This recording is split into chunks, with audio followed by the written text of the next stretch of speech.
Saludos cordiales, ingeniera. Mi nombre es Yadira Susana Andivilla y el día de hoy voy a exponer los componentes de una computadora. El primer componente que vamos a revisar el día de hoy es el procesador. El procesador es el cerebro del sistema. Justamente procesa todo lo que ocurre en la PC y ejecuta todas las acciones que existen. Cuanto más rápido sea el procesador que tiene una computadora, más rápida se ejecutarán las órdenes que le dan a la máquina. Este componente es parte del hardware de muchos dispositivos, no solo de la computadora. El procesador es una pastilla de silicio que va colocada en el stock sobre la placa madre, dentro del gabinete de la computadora de escritorio. La diferencia en una portátil es que está directamente soldada. El procesador está cubierto de algo que llamamos encapsulado y de lo cual existen tres tipos: el PGA, LGA y VGA. También podemos decir que el procesador es uno de los componentes de la computadora que más ha evolucionado, dado a que se les exige a los ingenieros que cada vez ofrezcan mejores procesadores para que las computadoras funcionen más rápidas y de forma más eficaz. Su evolución no ha sido solo interna, sino que también su forma externa fue modificada. Los fabricantes de procesadores de PC más populares son Intel y AMD. El segundo componente que vamos a ver es el disco duro. Lo primero que tendremos que hacer es definir qué es un disco duro. Un disco duro es un dispositivo para almacenamiento de datos de forma no volátil, es decir, para almacenar los datos digitales utiliza un sistema de grabación magnética. De esta forma es posible mantener la información grabada en un soporte de forma permanente, de ahí que no es volátil. También se le denomina disco HDD o Hardware Disk Drive. El disco duro está formado por uno o varios platos rígidos en una caja hermética y unidos por eje común que gira a gran velocidad sobre cada uno de los platos, que normalmente tienen sus dos caras destinadas al almacenamiento. Se sitúan sendos cabezales de lectura-escritura. Han existido tamaños de disco duro, pero actualmente se utilizan sobre todo dos tamaños, de 2.5 pulgadas para discos duros de portátil y de 3.5 pulgadas para discos duros de ordenador. El siguiente componente que vamos a ver es la memoria RAM. La memoria RAM es la memoria principal de un dispositivo. Es donde se almacenan de forma temporal los datos de los programas que se están utilizando en el momento. Sus siglas significan Random Access Memory, lo que traducido al español sería memoria de acceso aleatorio, y es un tipo de memoria que te puedes encontrar en cualquier dispositivo, desde ordenadores de sobremesa hasta teléfonos móviles.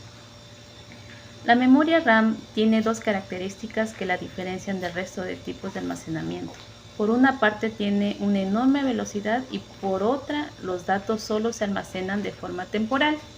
Esto quiere decir que cada vez que reinicies o apagues tu ordenador, lo normal es que los datos que haya almacenado en el RAM se pierdan. Teniendo en cuenta que el RAM sirve para el ordenador o dispositivos móviles gestionen los datos de las aplicaciones de funcionamiento. La cantidad que tenga afecta directamente al rendimiento del dispositivo. Cuanto más RAM tengas, más aplicaciones podrás gestionar a la vez, y de ahí su importancia, porque si no hay suficiente, el ordenador puede ir lento. El siguiente componente es la memoria caché. La memoria caché es uno de los recursos con los que cuenta un CPU, la unidad central de procesamiento, para almacenar temporalmente datos recientemente procesados en una memoria auxiliar.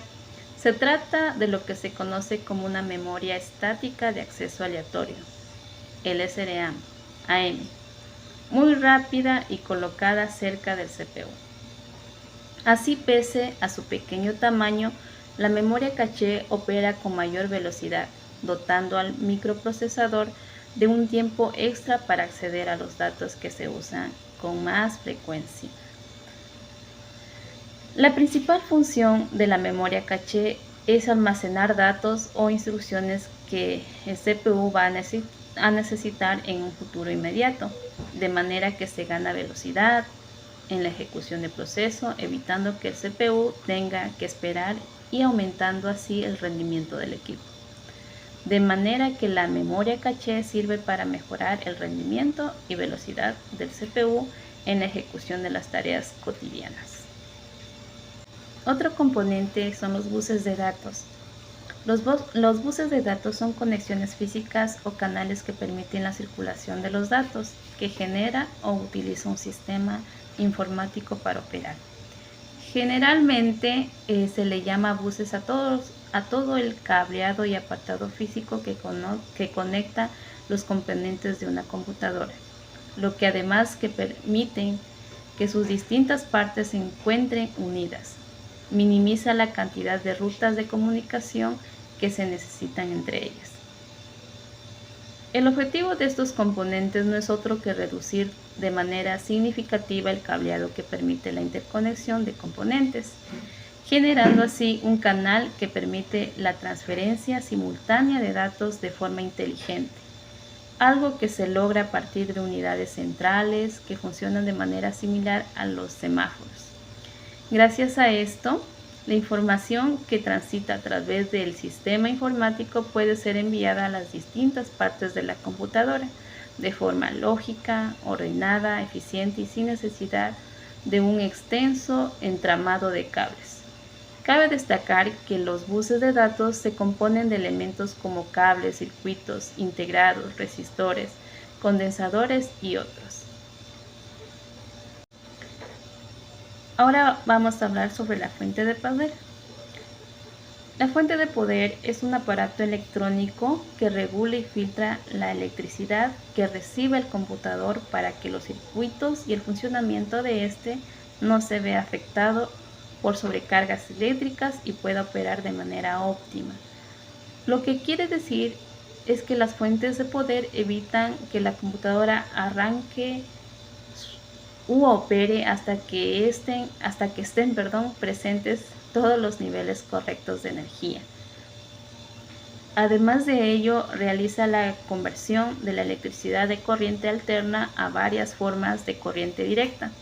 No solamente son utilizadas para el uso con computadoras, sino también para otros aparatos electrónicos como televisores o impresoras, para cuyo funcionamiento también necesitan de dicha conversión eléctrica. Por último, tenemos la placa base. La placa base es el circuito integrado que conecta todos los componentes del ordenador. Algunos de ellos estarán directamente soldados a la placa, otros como el CPU o la memoria RAM se conectan a través de conectores dedicados y el resto lo hacen a través de los llamados buses de expansión, puertos internos o a través de los puertos externos. Todo acaba conectándose a la placa base, ya sea por cable o por radio. Una impresora Wi-Fi también se conecta a la placa base. Es la única manera que tiene de estar accesible para el CPU. Los componentes que conectamos pueden ser de distintos fabricantes y la placa base tiene que poder conectarlos todos, por lo que se hace necesario llegar a una serie de pautas para asegurar la correcta conexión de todos ellos. Cualquier fabricante de cualquier componente que cumpla con esos estándares tendrán asegurada la correcta conexión de sus componentes a la placa base. Podemos decir que el número de estándares es alto y afectan a un montón de factores: las dimensiones físicas, las características eléctricas o los protocolos de comunicación, por citar algunos. Gracias, eso ha sido todo.